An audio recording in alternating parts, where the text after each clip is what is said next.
قال یا قوم انی لکم نذیر مبین ان اعبدوا اللہ واتقوہ واطیعون صدق اللہ العلی العظیم۔ محترم سامعین حضرات، یہ آپ کے سامنے سورہ نوح کی آیتیں میں نے تلاوت کی ہے۔ یہ سورت 28 آیات اور 2 رکوع پر مشتمل ہے، اور اس سورت میں حضرت نوح علیہ السلام کی شان اور ان کی عظمت اور ان کے مرتبے کو بیان کیا گیا۔ نوح علیہ السلام کا جو اصل نام ہے وہ عبد الغفار ہے، لیکن کثرت بکا کی وجہ سے اور کثرت رونے کی وجہ سے اور قوم کی حالت پر کثرت نوحہ کرنے کی وجہ سے ان کا لقب نوح پڑ گیا، اور پھر نوح علیہ السلام سے ہی یہ مشہور ہو گئے۔ تفسیروں میں لکھا ہے کہ حضرت آدم علیہ السلام کے دور سے لے کر نوح علیہ السلام کے دور تک کفر اور شرک کا نام و نشان تک نہیں تھا۔ ہاں، گناہ تھا، لوگ گناہ کرتے تھے، لیکن کفر اور شرک کا نام و نشان تک نہیں تھا۔ یہاں تک کہ قابیل نے حابیل کو قتل کیا، لیکن کفر اور شرک نہیں کیا۔ ہاں، شرک کی جو ابتدا ہوئی وہ حضرت نوح علیہ السلام کے دور سے ابتدا ہوئی، آگے چل کر وہ تفصیل ہمارے سامنے آئے گی انشاءاللہ۔ تو اللہ تعالیٰ فرماتے ہیں انا ارسلنا نوحا الی قومہ، کہ پھر ہم نے نوح کو ان کی قوم کے پاس بھیجا، ان انذر قومک من قبل ان یأتیہم عذاب علیم، کہ اپنی قوم کو خبردار کرو قبل اس کے کہ ان پر کوئی دردناک عذاب آ کھڑا ہو، یعنی اس سے پہلے کہ کوئی دردناک عذاب آئے۔ حضرت نوح علیہ السلام نے اپنی قوم کو سمجھایا۔ دیکھیں یہاں قرآن کے انداز کو، انا ارسلنا نوحا الی قومہ، حضرت نوح علیہ السلام کو ان کی قوم کی طرف بھیجا۔ تو نوح علیہ السلام کے دور میں جتنے لوگ بھی موجود تھے وہ نوح علیہ السلام کی قوم تھی۔ پھر نوح علیہ السلام کے بعد جتنے انبیاء تشریف لائے ہیں، اللہ نے ہر نبی کو اپنی مخصوص قوم کی طرف بھیجا، جیسے کہ قرآن میں ہے وَإِلَىٰ مَدْيَنَ أَخَاهُمْ شُعَيْبًا، حضرت شعیب علیہ السلام کو قوم مدین کی طرف بھیجا۔ وَإِلَىٰ ثَمُودَ أَخَاهُمْ صَالِحًا، اور صالح علیہ السلام کو قوم سمود کی طرف بھیجا۔ وَإِلَىٰ عَادٍ أَخَاهُمْ هُودًا، اور حضرت ہود علیہ السلام کو قوم عاد کی طرف بھیجا۔ لیکن رسول اللہ صلی اللہ علیہ وسلم کے بارے میں اس قسم کے الفاظ نہیں ہیں کہ مخصوص قوم کی طرف آپ کو بھیجا ہو، بلکہ جہاں قرآن میں رب العالمین کا ذکر ہے تو رسول اللہ صلی اللہ علیہ وسلم کے لیے رحمت للعالمین کا ذکر ہے، اللہ کے لیے رب العالمین کا ذکر ہے، اور نبی کے لیے رحمت للعالمین کا ذکر ہے۔ اللہ تمام عالمین کا رب ہے تو نبی تمام عالمین کے لیے رحمت ہے۔ اور قرآن کہتا ہے قل، آپ کہہ دیجئے اے پیغمبر صلی اللہ علیہ وسلم، یا ایہا الناس انی رسول اللہ الیکم جمیعا، اے لوگو اللہ نے مجھے نبی بنا کر بھیجا، رسول بنا کر بھیجا تم سب کی طرف، چاہے کوئی مشرق میں ہو، مغرب میں ہو، شمال میں ہو، جنوب میں ہو، جہاں کہیں بھی ہو، سب کی طرف اللہ نے مجھے نبی بنا کر بھیجا، اپنی قوم کی طرف نہیں۔ آپ کی نبوت عالمگیر نبوت تھی۔ تو حضرت نوح علیہ السلام نے اپنی قوم کو سمجھایا، اور اللہ تعالیٰ نے نوح علیہ السلام کو یہ بھی فرمایا ان انذر قومک، ڈرائے اپنی قوم کو، آخرت کے حالات بتائے، جہنم کے حالات بتائے، عذاب کی آمد سے قبل عذاب کے آنے کے بعد ڈرانے کا کوئی فائدہ نہیں ہوگا۔ عذاب سے مراد یا تو جہنم کا عذاب ہے اور یا طوفان نوح مراد ہے۔ تو حضرت نوح علیہ السلام نے اپنی قوم کو ڈرایا۔ اللہ فرماتے ہیں قال، حضرت نوح علیہ السلام نے کہا یا قوم انی لکم نذیر مبین، نوح علیہ السلام نے اپنی قوم سے کہا کہ اے میری قوم، میں تمہارے لیے ایک صاف صاف خبردار کرنے والا ہوں، ان اعبدوا اللہ واتقوہ واطیعون، کہ اللہ کی عبادت کرو اور اس سے ڈرو اور میرا کہنا مانو۔ تو حضرت نوح علیہ السلام نے اپنی قوم کو ڈرایا، اور یہی انداز ہر نبی کا رہا۔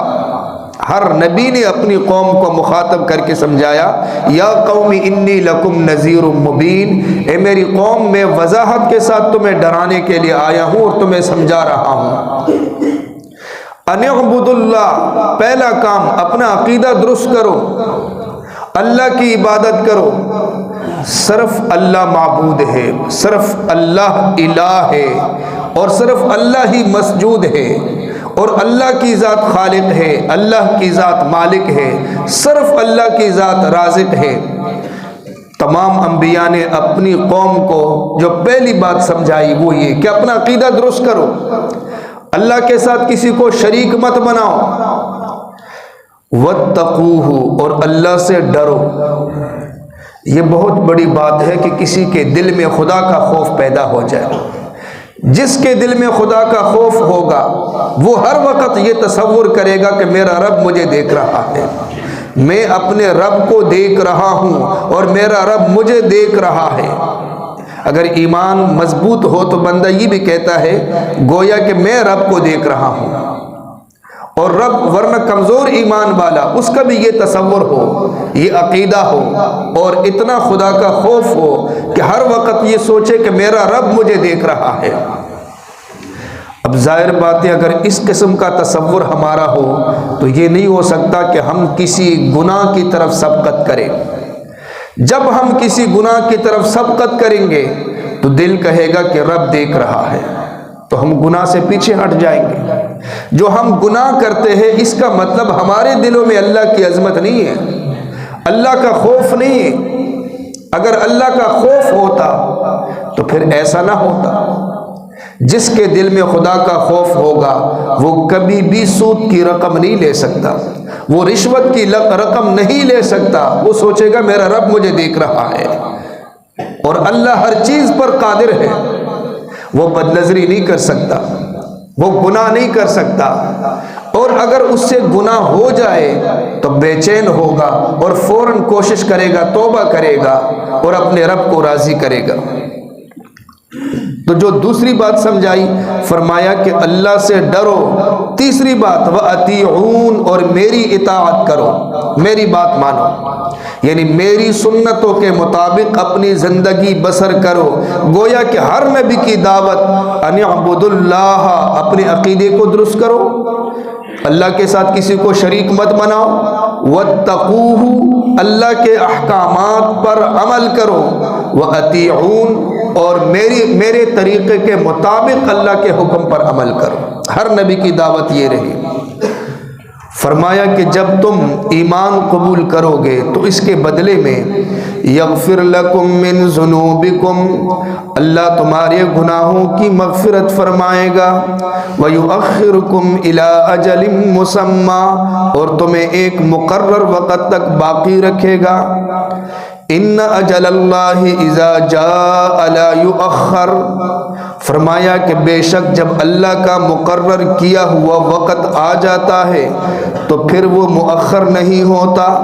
لو کنتم تعلمون، کاش کہ تم سمجھتے ہوتے، کاش تمہیں پتہ ہوتا۔ فرمایا کہ تم ایمان قبول کرو، ایمان کی وجہ سے تمہارے گناہ معاف ہو جائیں گے، اور یاد رکھنا اللہ تعالیٰ نے جو وقت مقرر فرمایا اور جس وقت اللہ نے روح کو قبض کرنا ہے وہ وقت جب پورا ہو جائے گا تو پھر اس کے بعد ایک لمحے کی مہلت بھی نہیں ملے گی۔ اور فرمایا کاش کہ تمہیں یہ بات سمجھ میں بھی آ جائے کہ میں اللہ کا نبی ہوں، تمہیں سمجھا رہا ہوں، اور تم اپنا عقیدہ درست کرو اور اللہ سے ڈرو۔ کاش کہ تمہیں یہ بات سمجھ میں بھی آ جائے۔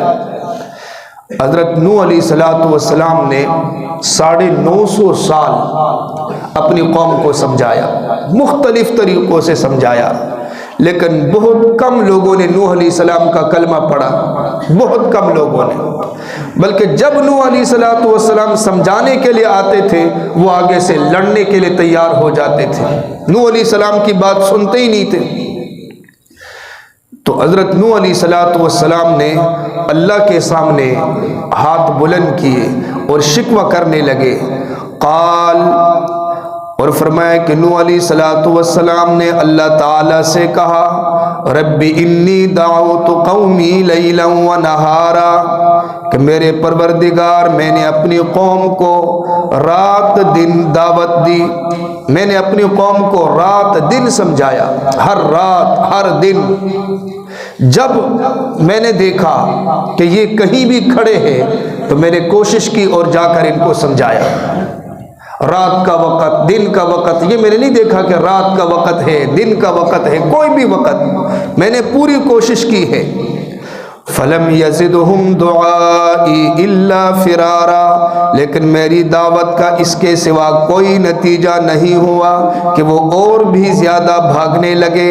فرمایا کہ جب میں ان کو دعوت دیتا ہوں یہ نفرت کی وجہ سے بھاگ جاتے ہیں، کبھی چہرہ دوسری طرف کر لیتے ہیں، میری بات سنتے ہی نہیں ہیں۔ انسان کا دل جب سیاہ ہو جاتا ہے گناہوں کی وجہ سے، شیطان کے غلبے کی وجہ سے، تو اس کی علامت یہ ہوتی ہے کہ جب دین کی بات ہوتی ہے تو نفرت کی آگ اس کے دل کے اندر بھڑکتی ہے، اور نفرت کے ساتھ وہ دیکھتا ہے، نفرت کے ساتھ وہ دین کی بات سنتا ہے۔ اور یا یہ ہے کہ دین کی بات جب ہوتی ہے تو اس کا خون گرم ہو جاتا ہے، اس کو غصہ آتا ہے، یہ کون ہے جی مجھے سمجھانے والا۔ حضرت نوح علیہ السلام کے قوم کی بھی یہی حالت، جب بھی نوح علیہ السلام ان سے بات کرتے تھے وہ نفرت کی وجہ سے بھاگ جاتے تھے، وہ نوح علیہ السلام کی بات کو سننے کے لیے تیار ہی نہیں تھے۔ وَإِنِّي كُلَّمَا دَعَوْتُهُمْ، اور میں نے جب بھی انہیں دعوت دی، لِتَغْفِرَ لَهُمْ، تاکہ آپ ان کی مغفرت فرمائیں، جَعَلُوا أَصَابِعَهُمْ فِي آذَانِهِمْ، تو انہوں نے اپنی انگلیاں اپنے کانوں میں ڈال لی، وَاسْتَغْشَوْا ثِيَابَهُمْ، اپنے کپڑے اپنے اوپر لپیٹ لیے، وَأَصَرُّوا، اور اپنی بات پر اڑے رہے، ڈٹ گئے، وَاسْتَكْبَرُوا اسْتِكْبَارًا، اور تکبر ہی تکبر کا مظاہرہ کرتے رہے۔ فرمایا کہ میں نے جیسے ان کو سمجھایا، میں نے دعوت دی، میں نے کوشش کی، تو انہوں نے میری بات سنی نہیں، بلکہ میرے سامنے کھڑے رہے اور اپنے کانوں کے اندر انگلیاں رکھ دی، چہرے کے اوپر کپڑا ڈال لیا، وہ میری بات سننے کے لیے بھی تیار نہیں، یہاں تک کہ میری شکل کو دیکھنے کو بھی وہ گوارا نہیں کرتے، نفرت کی وجہ سے وہ چہرہ چھپا لیتے ہیں۔ یہ ان کا حال ہے اور انتہائی متکبر قوم ہے۔ ثم انی دعوتہم جہارا، پھر میں نے انہیں پکار کر دعوت دی، ثم انی اعلنت لہم واسررت لہم اسرارا، پھر میں نے ان سے علانیہ بھی بات کی اور چھپ کے بھی سمجھایا، میں نے سب کے سامنے بھی بات کی اور خفیہ طور پر بھی ان کو سمجھایا، بازاروں میں جا کر تمام کو جمع کر کے میں نے بات کی، اور ایک کے پاس بھی جا کر میں نے بات کی، اور رات کے وقت بھی جا کر میں نے دعوت دی، اور دن کے وقت بھی جا کر میں نے دعوت دی، لیکن انہوں نے میری بات نہیں مانی، بلکہ میں بات شروع کرتا ہوں اور ادھر سے وہ اپنے کانوں کے اندر انگلیاں ڈال دیتے ہیں اور چہرے کے اوپر کپڑا لٹکا دیتے ہیں، میری شکل کو بھی نہیں دیکھتے، نہ اپنی شکل مجھے دکھاتے ہیں۔ یہ وہ حالت ہوتی ہے کہ جب بندہ 100% دنیا کا غلام ہو اور دنیا کو اور مادیت کو اور ظاہر کو اپنا رب کہے، وہ بندہ اپنے آپ کو بڑا سمجھدار سمجھ رہا ہوتا ہے۔ جب دین کی بات ہوتی ہے تو اس کے ذہن میں اشکالات آتے ہیں، یہ 1400 سال پرانی باتیں ہمارے سامنے ہو رہی ہے، یہ اب کوئی جدت ہونی چاہیے، فلاں ہونا چاہیے، فلاں ہونا چاہیے۔ یہ وہی ذہن ہے جو نوح علیہ السلام کی قوم کا ذہن تھا، جدت ہونی چاہیے، فلاں ہونا چاہیے۔ بلکہ مومن کے لیے تو حکم یہ ہے کہ جہاں بھی دین کی بات ہو، قرآن کی بات ہو، حدیث کی بات ہو، تو وہ گردن جھکائے اور وہ انتہائی ادب اور عظمت کے ساتھ سنیں کہ میرے رب کی بات ہو رہی ہے اور میرے نبی کی بات ہو رہی ہے، قرآن اور حدیث کی بات ہو رہی ہے۔ مومن کے دل کے اندر قرآن کی بھی عظمت ہونی چاہیے اور حدیث کی بھی عظمت ہونی چاہیے۔ اللہ تبارک و تعالی ہمیں عمل کرنا۔ الحمدللہ رب العالمین والعاقبۃ للمتقین والصلاة والسلام علی رسول خیر خلقہ محمد وآلہ واصحابہ اجمعین۔ یا اللہ تبارک و تعالی ہمارے بیٹھنے کو اپنی بارگاہ عالیہ میں قبول فرما، آپ کے فضل و کرم سے چند باتیں کہی ان کو اپنی بارگاہ عالیہ میں قبول فرما، ان پر عمل کرنے کی توفیق عطا فرما۔ یا اللہ تبارک و تعالی تمام بیماروں کو صحت کاملہ عطا فرما، شفاء کاملہ عطا فرما۔ یا اللہ تبارک و تعالی ہر صاحب حاجت کی جائز حاجت کو پورا فرما۔ یا اللہ تبارک و تعالی ہمارے تمام گناہوں کو معاف فرما، ہماری خطاؤں سے درگزر فرما۔ یا اللہ تبارک و تعالی امت مسلمہ کی حفاظت فرما، امت مسلمہ کی تائید فرما۔ یا اللہ تبارک و تعالی ہماری آخرت کے تمام مراحلوں کو آسان فرما۔ ربنا تقبل منا انک انت السمیع العلیم وتب علینا انک انت التواب الرحیم۔ فصلی اللہ تعالی علی رسول خیر خلقہ محمد وآلہ واصحابہ اجمعین برحمتک